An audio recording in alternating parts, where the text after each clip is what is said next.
1936, factory workers lived in fear of losing their jobs to someone, or rather something, more efficient, with greater power, and with perfect skill. Unfortunately, those fears became the reality.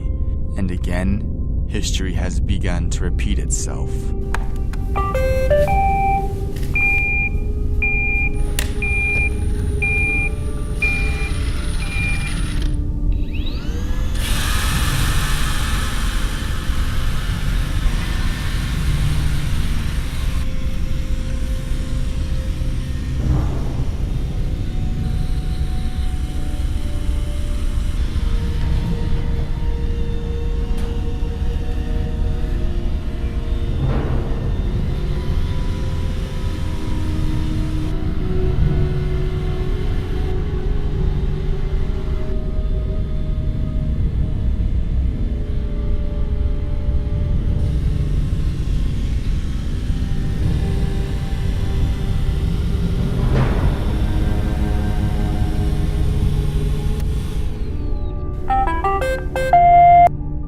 Mothers, beware.